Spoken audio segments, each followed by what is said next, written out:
Everybody successful has more failures than they do success. You just see the success. Yes, Like sir. I mean, Michael Jordan talked about it all the time. Y'all remember the shots I hit. You forget the shots I missed though. But I missed more than I hit. Yes, sir. Think about this. Let's use it.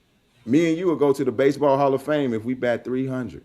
That's 3 out of 10. That means you failed 7 times. Failure is part of life. Like people, and I get it with this social media. Everybody's winning. No, we not. No, we not. No, we not. Especially from HBCU. We got to work harder when they see our resume. Yeah. Like that's Yeah. another reason we got to go harder. They see this, they see that. Oh, he ain't as good because he didn't go to this school. He didn't go to that Yeah. school. No, no, no, no. Yeah. We just as good and even better.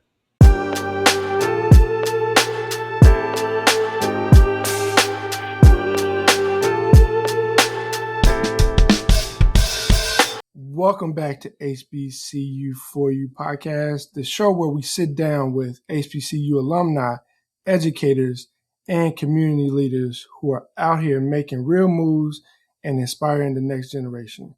I'm your host, Galen Turner, and today's guest is somebody I'm genuinely excited to bring to this mic. My All right. next guest is a proud JSU Tiger, a brother, and honestly one of the most accomplished people I know.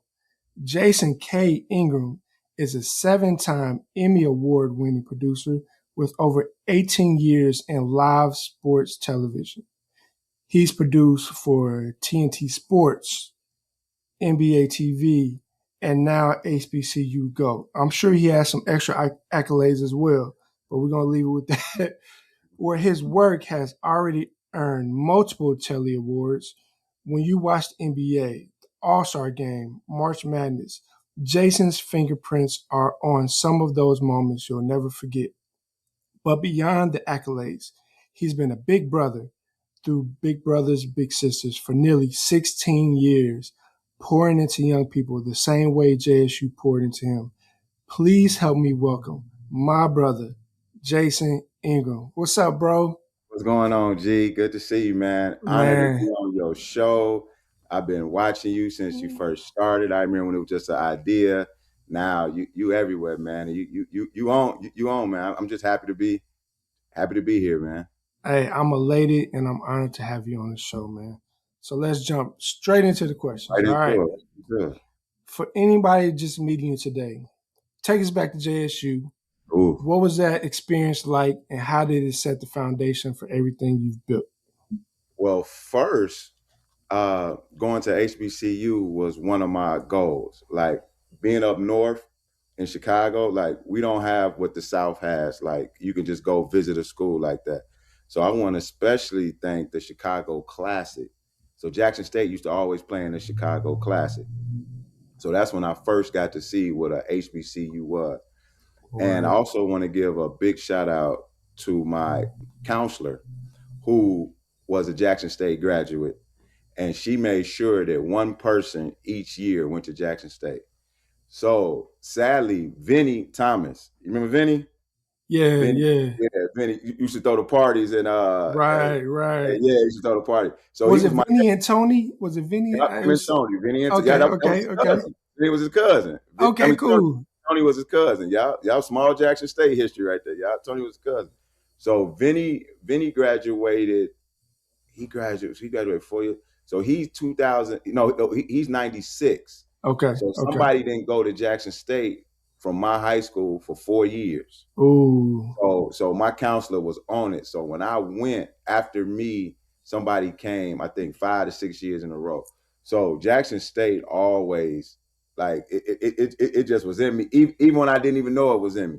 Like Vinny would come home and just brag about it.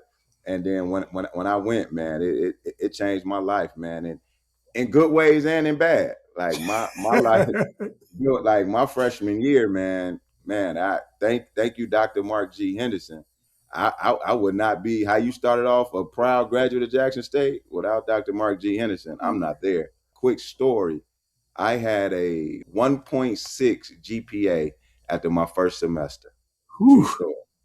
I was put on probation by Jackson State, and to this day, it's the saddest thing I ever did to my mom. I remember driving home to Chicago, and my mom was on the couch crying. And she was like, all I asked you to do, Jason, was go to college. And I literally was about to flunk out of college. Wow. And that next semester, I made the presidential list. That's Wow. the top 50 people, no matter what. And my GPA only went up to a 1.9. So I tell everybody, your first semester is crucial. It could change. Think about it. I could be one of those people saying, "Hey, I could have done this. I could have done that," all because of decisions I made, and I take that everywhere I go in decisions I make in life going forward. So you already talked about disappointing your mom. What was the shift for you to transition from making that low GPA to the I presidential didn't. list? The way I look at it, I never want to be a what if, could have, should have cat. That's totally it. I didn't want to go back home and my uncle saying I should have did this. Oh, you could have done that. Like, I'm one of the ones. I always knew what I wanted to do. I always knew I wanted to work in media. I didn't know how. I didn't try them all. I always knew I wanted to work in media, and to get that, you got to have a degree.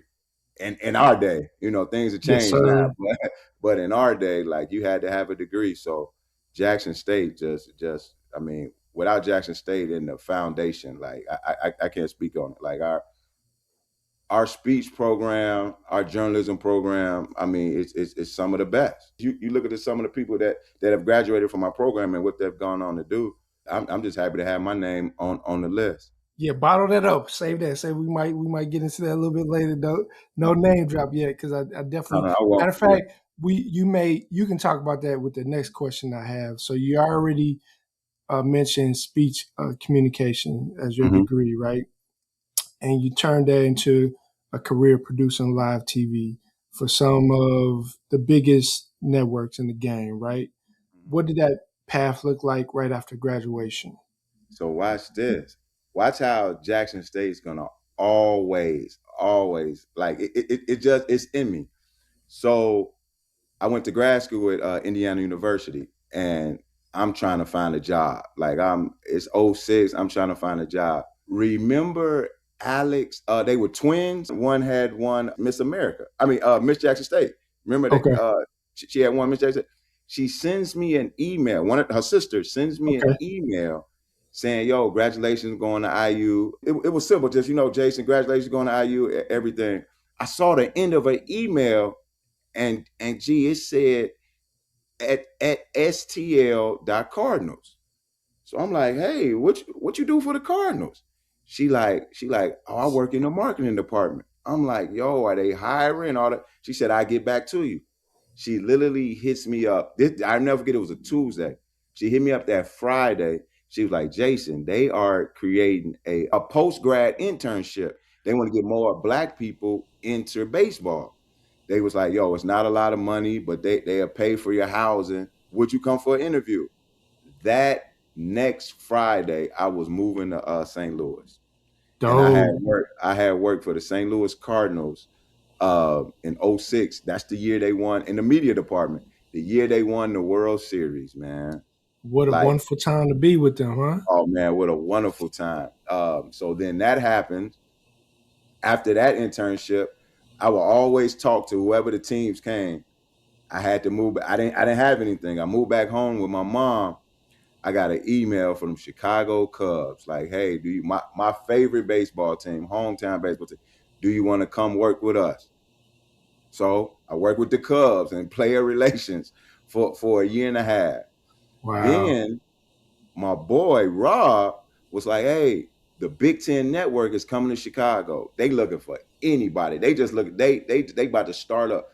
It literally is the best thing."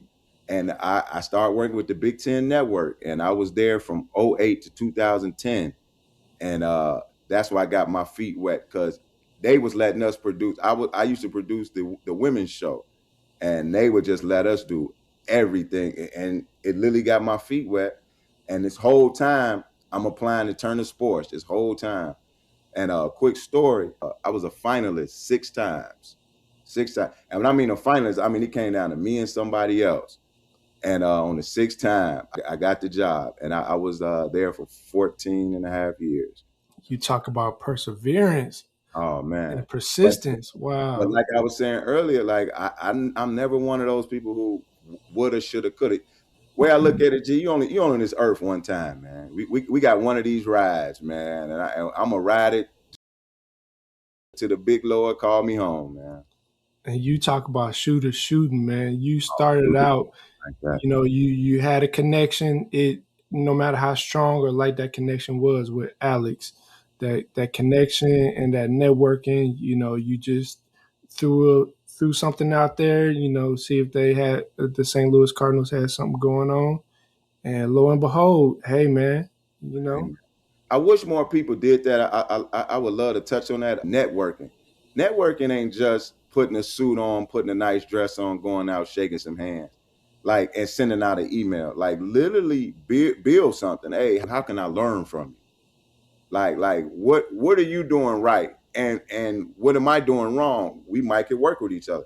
I think that's one of the things we don't do enough of as Black people, especially in the HBCU world. Like, I'm all with the your team, my team, but hey, we got to help each other, man. Because if anybody understand the struggle, it's us. It's right. us. We all got this. We all got a different story, but we all got the same story, and that's why we love our university so much, because the good and the bad. Yes, sir. Yes, sir. Now we're gonna come back to some of your producing and your highlights. Okay. Well, let's jump a little bit into your community and mentorship work. Yes, sir. JSU, Kappa Alpha Psi, Big Brothers Big Sisters, community and mentorship are clearly a thread throughout your life. Where did that commitment come from? Oh, my mothers, my uncles, people that raised me, my dad. Um, you're only as good as the person that opened the door for you, and you have. If one of the sayings I live by, G, if I open the door, I want two people to come behind me, cause one might mess up. You see what I'm saying? I want two people to come. I don't want just one person. I want two people coming. And then when those two come, he or she, you got to bring four. And that's how we're gonna do this. And giving back, especially not just giving back, but to Black men, because I'm huge on this. If you see it, and like I said about you go back to the beginning of the of our conversation, seeing that band, seeing those people, that made me want to go there. So I'm like, yo, if they could do it, I could do it. So that's why I'm really like with my fraternity and Kappa League, like I'm getting involved in that. I'm very, very, very involved in Big Brothers Big Sisters. I wish every person, especially of color, would do Big Brother Big Sister, because you do not understand. Like, it be the littlest things that you don't even understand, because I don't have kids. So just giving back, because I've been in Atlanta 16 years, and I've had three little brothers, and two of them, because of the age, they're called aged out. I still talk to them to this day. I still talk to Right. them to this day. That's dope. That's dope. Speak on as far as your mentorship with Big Brothers Big Sister. Can you think of some of the highlights that you had? Maybe something you taught, or some wisdom you passed down, or could be an experience you had together with one of your little brothers. Can you talk a little bit about that? What was one highlights where you felt like you really made a connection with your mentee? I'm gonna say from the start with both of them, it's very hard, because who are you to them? So when you get that first breakthrough, and yes, you could take them to the NBA game, baseball game, but having real conversations with them, telling them how life is gonna be at 10, 11, it's going in and out the other. But my little brother Tay, who I had for 13 years, when he called me on his 21st birthday and was like, yo, I just want to come by your house. And he came by my house, and we just talked like for hours. We just talked. And he was like, yo, thank you. I've known him since he was 10. So from 10 to 21, now he's 24. It's and like when we started, we was he wasn't trying to hear nothing I was saying, to where he is now. Like, that for I kind of know what it feels like to be a parent. I would say that. That's dope. That's dope. And it sounds like it not only was an impact for him, but it was an impact for you as well in a Without a positive doubt, way. without a doubt. That's I dope. probably think, gee, I got more out of it than he did That's because dope. I knew what he was going to do to the world, same way somebody put into me, and hopefully I'm making them feel proud. Yes, sir. Yes, sir. Fantastic. All right. Back into your production. Got it. You've won 7 Emmy Awards and 5 Telly Awards. That's definitely not luck. That's craft. That's workmanship, right? What does it actually take to produce at that level consistently? First of all, hard work. Like like I'm huge on sayings. I always felt that you do your best work when nobody was looking.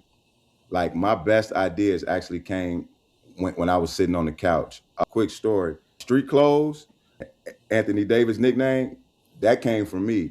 I was just watching the game like, yo, he always in street clothes. And we had a production meeting, and I told Charles Barkley, like, yo, he always in street clothes. And Charles was like, yo, can I go to air with that? I was like, definitely.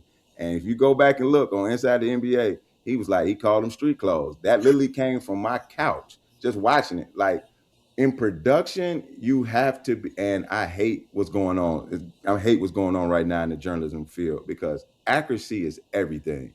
And it's just so much misinformation going on nowadays.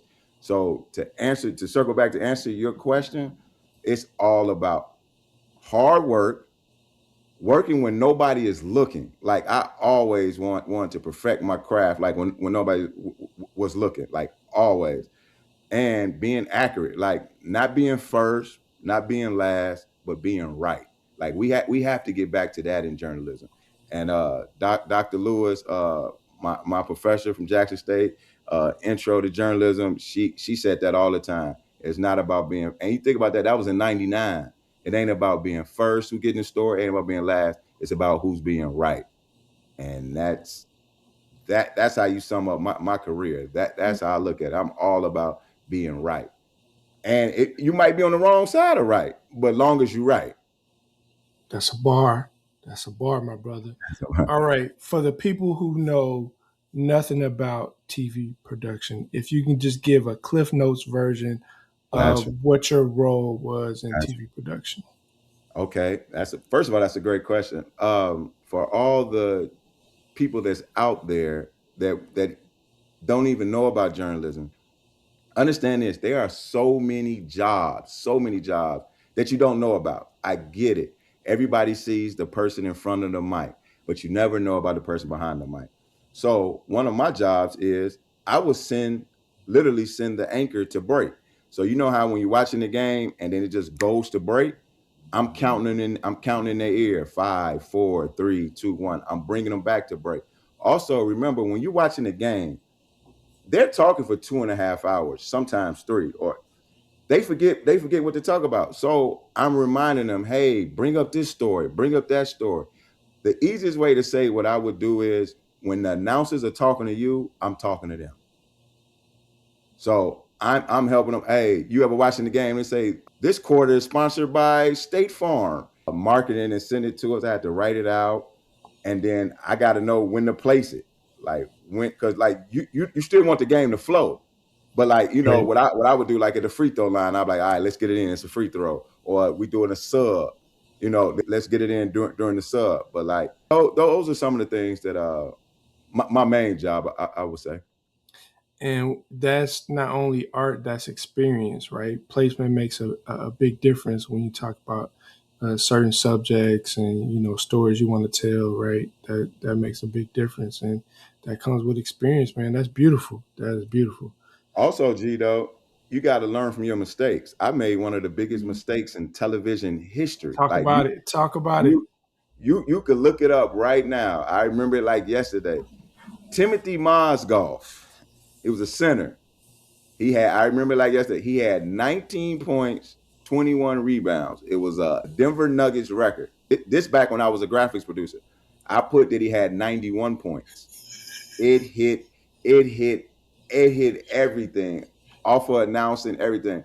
And I never forget when we got off the plane, my producer at the time, shout out to Bone, Scott Cockrell, and he was like, "Hey, that game's over with." He was like, "You got a game on Thursday," and it was a Tuesday. If you go back and look, it was a Tuesday night, NBA Yeah. TV. I mean, no, it was on it was on NBA on TNT. He was like, "Yo, that's it." He said, "Nah, they killed me in the they killed me in the office. Like, they got on me, but they supposed to." And Right. I was hurt for 20. I remember that whole plane ride. I was like, they ain't never gonna let me do another game. They ain't like this is it. But in life, mistakes happen, and I made a huge mistake. And I know everybody right now is looking it up. Go look it up. Timothy Mozgov, 91 points, and it's gonna come right up, man. Timothy Now, Mozgov. while they're looking at that mistake, you already shared, that everybody makes mistakes. What was the biggest lesson that you learned out of that? Because we want to add that part too. Oh, I rushed it. I was too busy trying to get all this information because I knew he broke the record. But instead of taking my time and what I said earlier, getting it right, I was rushing the game. A lot of people was hollering and it was a lot going on in the truck. And I was trying, hurry me get the font right, hurry me get the font up, hurry me get the font up. And I was worried and I should have said, hey, hold on, get it right once. And now look, it lives forever. And one of the funniest things, it was like Timothy Mozgov still needs 9 more points to beat Wilt Chamberlain. So like you think about that, like it's a mistake that's gonna last forever. Sorry. Well, I made Tim famous. Nobody knew it was me, but now they do. Right. Well, it's all good, man. That's It's all all good. good. That's a lesson learned, and you moved on from. It might take you a little bit longer than everybody else around you to get over it, but you Yeah. you did move forward and you learned from it. Fantastic. You were the associate director on the Emmy Award-winning 2020 All-Star Game. Walk us through that. What a moment like that feels like from behind the scenes.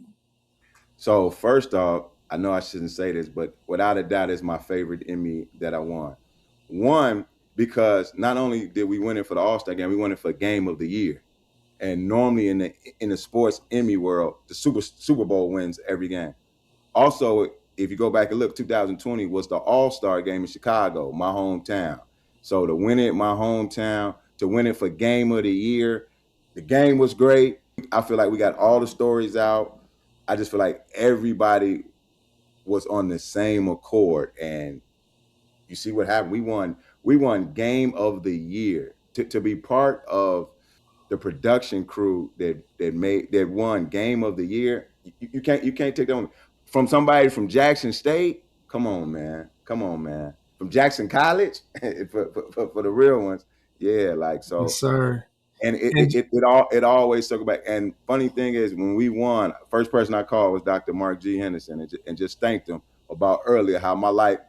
You see how it always circles back. How my life could have been totally different. Since I was 10, I always wanted to work on Inside the NBA. So that always been a goal, and I always wanted to win an Emmy. But to win an Emmy for Game of the Year in my hometown, without a doubt, that is the best thing that ever happened to me career wise. so, was there a moment within that? And I just want to add this caveat too, because I think it makes a big difference how you struck lightning in a bottle with that. When preparation meets opportunity. Shortly thereafter, COVID officially hit in the United States, and everything shut down, man. So you seized the moment, you took that opportunity, and you nailed it, man. That's fantastic. So, was there talk me through, was there a couple of moments that or highlights that you can think of in that experience that kind of weighs heavier than others? You know what? Just us listening, I'm gonna take it back. Even though that Emmy was the best thing that happened to me career wise, you just brought up a great point. So I worked in the bubble for 71 days. I was in the bubble. A lot of people can't Wow. say that they worked in the bubble. I worked in the bubble when all y'all was watching us. I was in the bubble, and the best thing I ever done career wise. If you remember what happened during the bubble, a lot of the things was going on back in the United States. I want to say United States because I felt like I wasn't even in the United States. But with all the cops killing, and remember the Milwaukee Bucks was playing Orlando Magic. I want to say, in the playoffs, and they said we're not playing. Remember, Wow. they walked off the game and said we're not playing because of all these killings that was going on by the cops. And I Wow. remember the next day I was working a Houston Rockets playoff game, and my producer at the time was like, "We were just gonna come on air." He wasn't even gonna touch on it. G. He wasn't gonna touch on it. I remember I called my two. I called three of my mentors. Rob Parker, I called Chris Haynes, and I called Gary Howard. And I told him the whole scenario. I just told him, I was like, yo, I had just left my production meeting. I was like, yo, they don't even want to touch on it. And all three of them was like, hey, Jason, you the only black person there. Y'all can't come on air without. And I remember I remember I was walking and we was at Disney, and I remember calling my producer like, hey, we have to touch on this. Like, we can't just come up and just act like the game is just a normal game. And that right there is, and that's how we ended. If you go back and look, Chris Webber and Jimmy Jackson gave a phenomenal. Y'all go and look at that. They gave a phenomenal opening. Go back. It's on YouTube. Go back and look at that. They both gave a phenomenal opening on the state. And look, that was 6 years ago, and we still going through the same thing. They gave a great open, and that I would say is my highlight. And that's all because I called my three mentors for their advice. So I would take that back. That being in the bubble and getting that on air, I really feel like God was moving me with that one. That's phenomenal. And you talk about some heavyweights for mentors, man. Oh man, the Shouts out to best. them. No, man, it's none like having some elderly counsel that you Correct. can rely on. That's fantastic. All right, speak on a little bit on a lighter note. Another infamous moment in the bubble. Talk to me what your viewpoint or purview was with the lemon pepper Lou situation. So if you go back and look in the bubble, and it's always funny because I done been in a lot of barbershops, and everybody wants to tell you what's happening in the bubble. I'm gonna tell you right now. The one thing that was never gonna happen in the bubble was somebody getting COVID.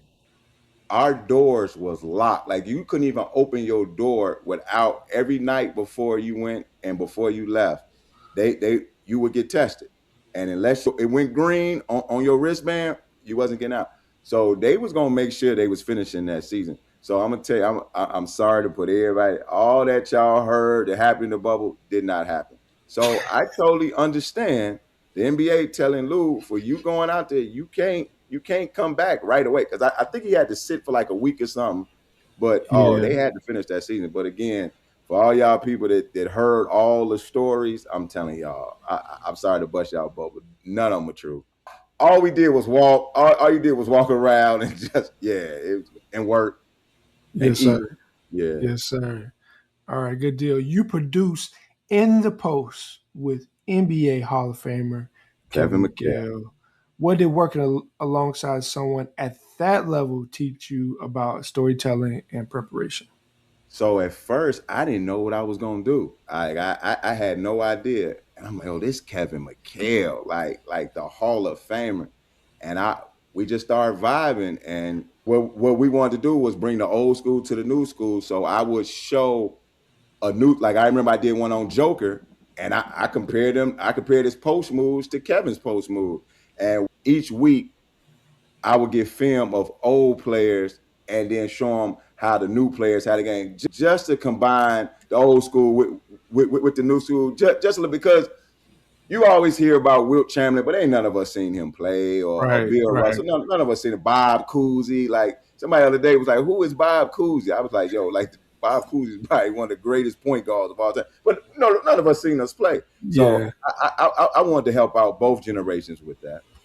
cool, cool, But cool. that was, he was great. Like, it would come on NBA TV every Monday, I want to say, and just we would knock it out all weekend.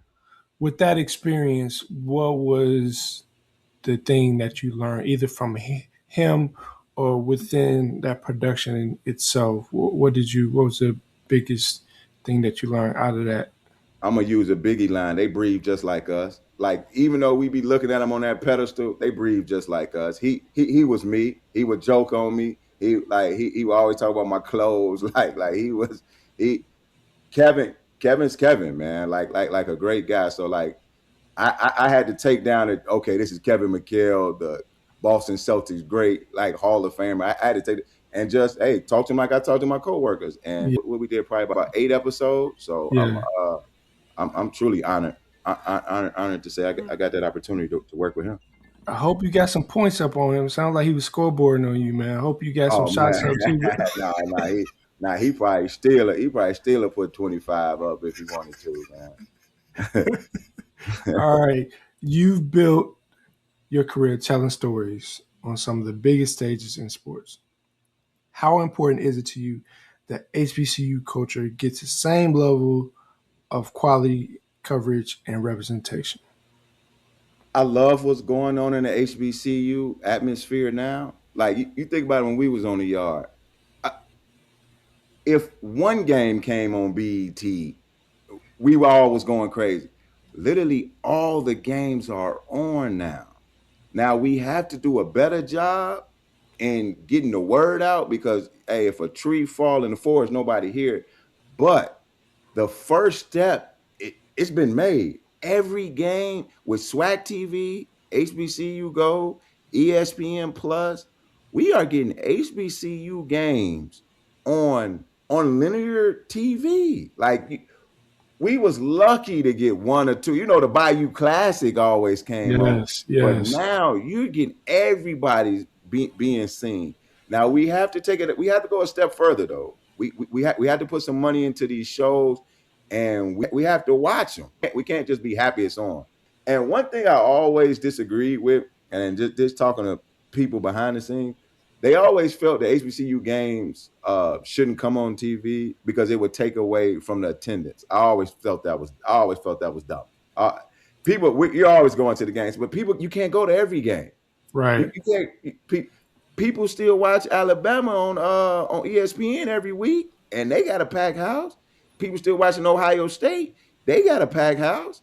So we can't get there, but we do need the resources, Yeah. and we need companies to put in the money to.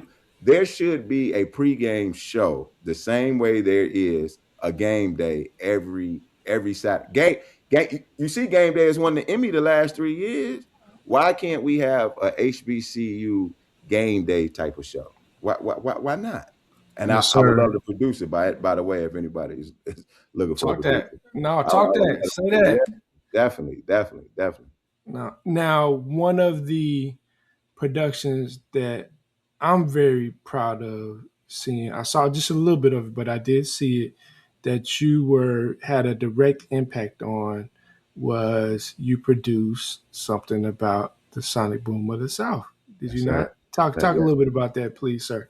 Well, the Telly Award-winning story we produced. So special shout outs to Dr. Little at HBCU GO. We were just brainstorming, and the year before we did it on Alabama State. So you know me, hey, got to do Jackson State, and made some calls, and we got it, and it came out better than I thought. Dr. Little gave us everything. They was coming off the Super Bowl. He let us the whole day. We got to literally put boots on the ground, and to win a Telly for that, being involved in that project. And again, it always comes back to Jackson State. It always comes back. It always finds a way. Even when I don't try to, it always finds a way. And that's why it's D I love, right? That's why we got that special love for it in our heart. Yes, sir. And we just not gonna glaze over them being a part of the Super Bowl. Just talk a little bit about, for those who aren't familiar with that. Talk a little bit about that. What Well, Super they were Bowl did they? chosen by Usher.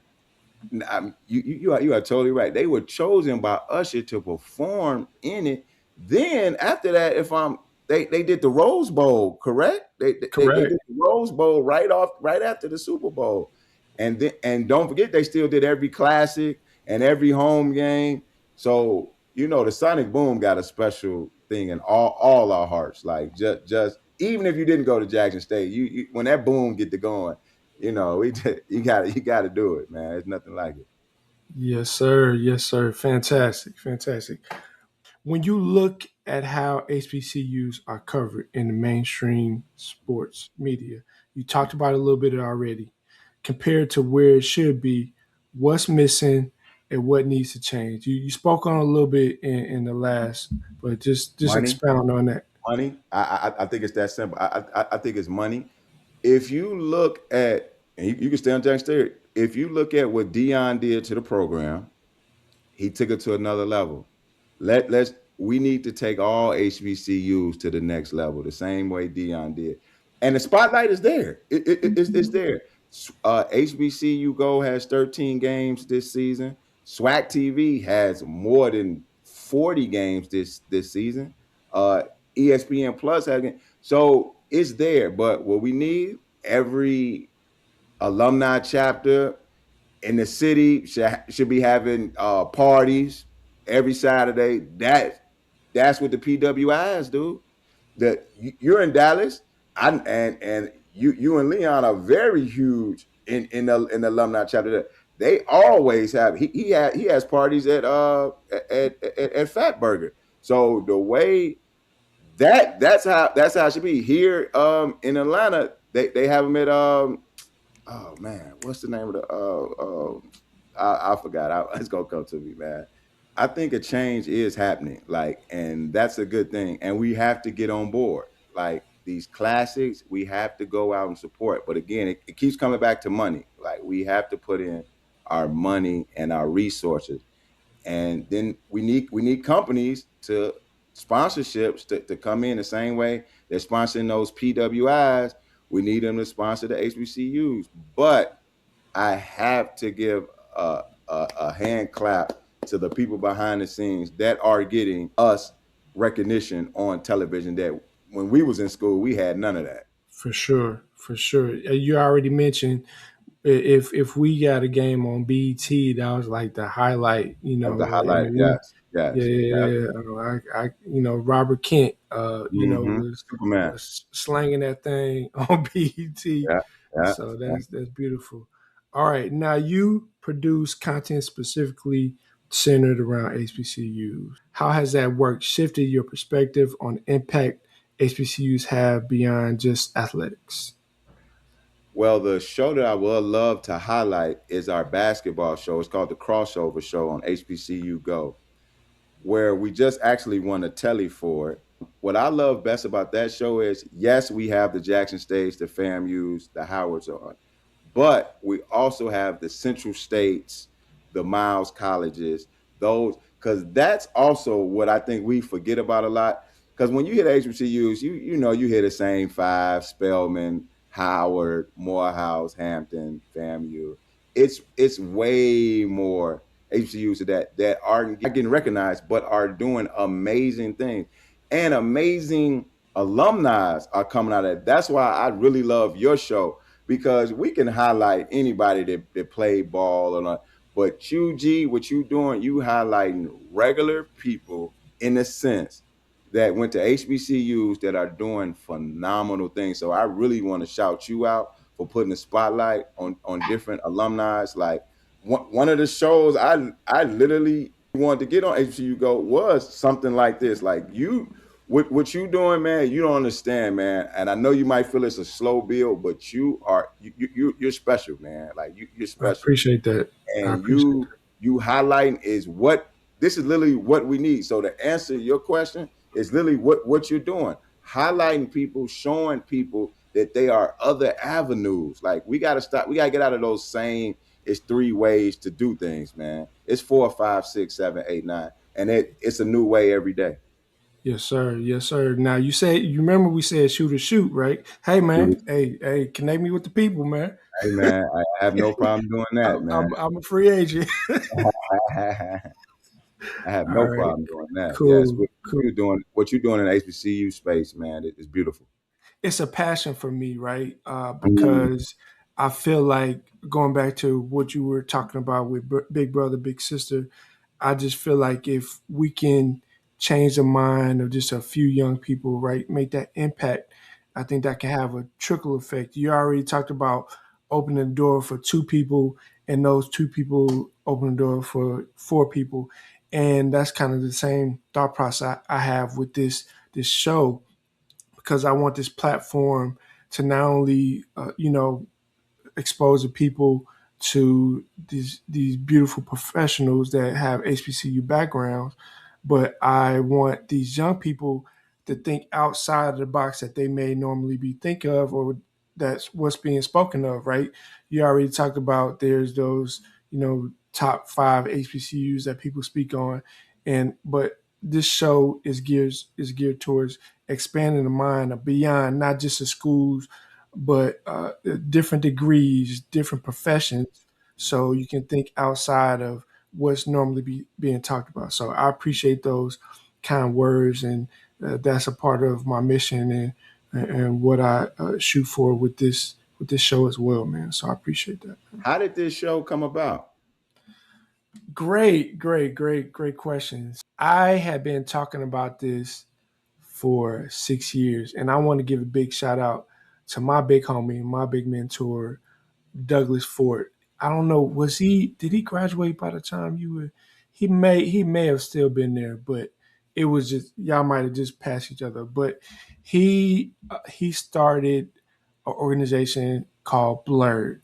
We want to give him a big shout out, Black Okay. Nerds, and he is in the Bay Area. He's in East Palo Alto.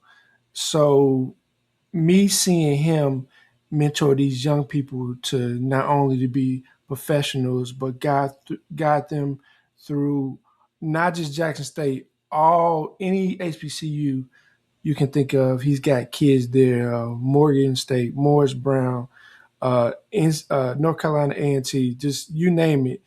And then beyond undergrad, a lot of people don't talk about Meharry College, which is historically black college as well, medical school and dental school as well. So he was such an inspiration to me. I wanted to do something like that for the Dallas Fort Worth area. And beyond that, this was a spawn of my original idea. So the going back to your original question, I was thinking about this in 2020 when during a COVID period, I started thinking about that. But life always got in the way. I Yeah. made excuses. I didn't make time. Either I was starting a job, getting laid off, starting another job, and it was always, this is not the right time, let me focus on getting another job, or I just started a new job, let me focus on getting acclimated, or may not have the resources and the time. And it just came to a situation where I was working. This happened a few months ago. I was working literally 80 hours a week, just hustling on the grind, and I'm like, you know what, this is the worst time to do it. Let me start right now. Because if I don't do it right now, I'll never do it. I just keep talking about it. So lack of resources, tools, whatever. My budget was low, but I was like, let me start this now because I really feel like, this can make a major impact. And I want to be the one to not only do what my mentor was doing, but I want to spread it beyond and to social media and to the nation as well, possibly the world. And so that's kind of where it spawned from. I can keep going and blabbering, but that was pretty much a genesis. Me seeing my mentor doing his thing and impacting so many young people's lives and changing the trajectory of their path, That's their it. career That's path. it. And I just wanted you. I just wanted you to get your flowers, man. I don't know if people are telling you, man, but you're doing your thing, man. I've been watching you from the beginning, man. So, man, I watch all your stuff, man. It was an honor to come on your show, man. So when you asked me, Nah, oh man, thank you, and, man. and going forward, any way I could help, man. You got the same number, man. You already know. Just reach out to me. Any way I can help you, it's already done, man. I Just let appreciate me it. know. I appreciate it, man. All right, let's continue on with these last couple of questions, man. Okay. For a young person at an HBCU right now, who wants to break into sports media or broadcasting, what's that real talk they need to hear from you today? Well, the first thing you have to do, there's not one black person in media, any type of media, that's not part of NABJ, National Association of Black Journalists.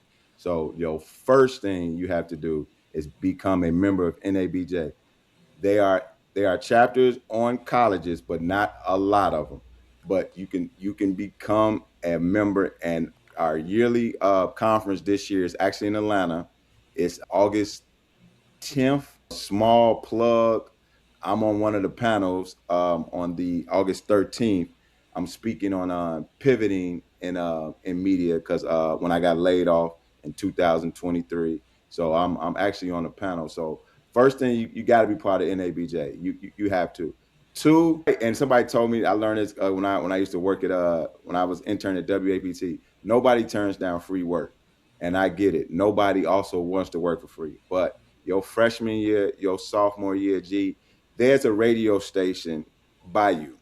There's a TV station by you. Hey, just getting papers. Just you you have to build your resume. So the first thing to do is reach out to somebody, and yes, work for free. Like you talk to every successful person in media has the same story. They like nobody just starts on the Today Show like that. Nobody in sports, you just become an anchor or you start producing for Sports Center. That's not realistic. You have to start the bottom and work at your college a radio station. Work at your college paper, but train yourself. And again, remember what I said earlier is you do your best work when nobody is looking. That's how you get better. And I feel that in any profession, but especially in journalism, when nobody is looking, is when you got to do your best work. So the things I would say is get an internship, get experience, and become a member of NABJ. Thank you. And you just sparked a question out of me. Even though you have won awards, the position that you're working in can at times be a thankless position. So what continue to drive you and motivate you to keep going? Where do you find your joy with the work that you do? Literally just getting up, doing what I love to do. Like I said, I'm one of those who always knew what he wanted to do, always wanted to work in journalism. I didn't know exactly what I wanted to work in sports, and I wanted to help bring the game to life. Like I always looked at it when I produced a game or worked on a game, always like Sports for Dummies. Like it's the first time somebody's ever watched it. Like let's bring out, let's tell them everything, learn everything, like do the research. And I always go back to Dr. Lewis, just be right and be accurate. So what brings me joy is actually just doing the work, putting in the work. Like, and then as you can see, the results have came, and it's been a lot of times results didn't come. Like I said, I've made a lot of mistakes in television, but I've also done some phenomenal things, and it's just about getting back on that horse. That's life. Like me and you talked about this often. Everybody going through something right now. There's no you ain't living unless you're going through something. But guess what? You gotta get on that horse. You gotta get back on Right. that horse every day. And that's how I always look. That's how I always look at because like I said, my profession right now is going through it. As you can see, layoffs every other day. Like you don't know where you're working. You don't know if you don't know income's coming in. But you got to keep getting up on that horse. You got to keep getting up on that horse. And that's one of the things we learned from Jackson State. It was a lot of times, hey, we had to just keep getting up on that horse, man. Hey, this didn't go right. Hey, you wanted this to happen. You wanted it to happen at this time. It might have happened later in life, but you got to just keep getting up on that horse, man. So, Yes, sir. Thank and you. Thank you for yeah, being so transparent, man. oh, Continue on. I'm sorry. I didn't want no, no, no, to. no, no, no, no, no, no, no. That's basically it. Just like that. That's life in a nutshell. Just keep getting up on this horse, man. We all none of us are our final project. Like we hopefully not. I'm not ready to be at the Tupac concert, man. So or the Biggie concert. I got more living to do, man. A lot more living to do. But I just want to I just want to thank you for this opportunity. Anybody out there listening, I was you, he was you. Like you could literally do whatever you want. but you have to put in the work. It's no cheating the work. It's no and if you cheating, it's gonna end bad for you, or it's not even gonna get started. Yes, But sir. everybody successful. Everybody successful has more failures than they do success. You just see the success. Yes, Like sir. I mean, Michael Jordan talked about it all the time. Y'all remember the shots I hit. You forget the shots I missed though. But I missed more than I hit. Yes, sir. Think about this. Let's use it. Me and you will go to the Baseball Hall of Fame if we bat 300. That's 3 out of 10. That means you failed 7 times. Think about that. We are walking to, if your batting average was 300 and above, you walking in the Hall of Fame. That means you Jason, failed. You failed 7 Jason, out of 10 times. I kid you not. I was literally just having that conversation, and I use that exact analogy. Look at God. Like that's crazy, man. No, look That's at God, crazy. man. Yeah, it's failure is part of life. Like people, and I get it with this social media, everybody's winning. No, we not. No, we not. No, we not. Especially from HBCU, we got to work harder when they see our resume. Yeah, Like that's yeah, another reason we got to go harder. They see this, they see that. Oh, he ain't as good because he didn't go to this school, he didn't go to that yeah, school. No, no, no, no. yeah, We just as good and even better. yeah. And I added on top of that analogy. I also added that a pitcher a pitcher can see at least 21 people in a game, right? If they get 5 people to score, have an earned run, right? In the regular world, that's, what's that, 20%, a little bit over 20%. But in the world of baseball, that's horrible, right? Horrible. That's horrible. That's horrible. Yeah, He going to the bullpen. right. He going to the bullpen, or he going down to the majors. Yeah, I mean the minors. Yes, correct. Totally agree with that. Oh, that's a great yes, yes. Anytime baseball come up, we light up, man. Yes, sir. Yes, sir, man. Well, again, thank you. I appreciate the flowers. I appreciate this conversation. No I think problem. it's pivotal for people to hear not only the successes, but the trials and the tribulations that we face, and to keep pressing forward. That's it. As you mentioned, getting on that horse is an analogy you use, man. Let's do this. Let's do this, man. I would love if you will. I would love to do this same interview in a year from now. Yes, sir. Let's see what changed. Like Yes, sir. we got the date today. Let's go a year Was it? because things put it on the calendar, man. A Yes, year from sir. today, man. I'm with it, man. And No, like I say, any way I can help, man. I'm gonna send your stuff over to the people at HBCU GO, man. Any way I can help, man. You already hey, know. hey, don't threaten me with a good time. Oh Don't threaten man, me with a come good on, man. time, man. Be I love, man. Again, thank you, man. And like I say, any way I can help, man. I love you, bro. Anytime, man. Jason, this was everything. This conversation was one that I hoped for and more, and some, and some. And I that's all I hope, want. It wasn't an interview. It was a conversation, man. Something we would normally do on the phone, man. But people got to hear it, and more important, people got to see it, man. We out here, successful HBCU grads, man. That's getting up every day, that's taking care of their families, man. Like, and all we all got the same story, man. We just want the other person to win. yes, We sir. want to win, of course. But hey, when you open that door, hey, I don't want to walk in there by myself. No, nope. I'm bringing somebody with me, man. Yes, sir. With that being said, thank you so much to everyone listening. If this episode moved you, share it, leave a review. Make sure you're following HBCU4U on YouTube, Instagram, TikTok, Facebook. I'm on Spotify, wherever you can get it. We on there, man. We'll see you on the next one. God bless. Thank you. Peace.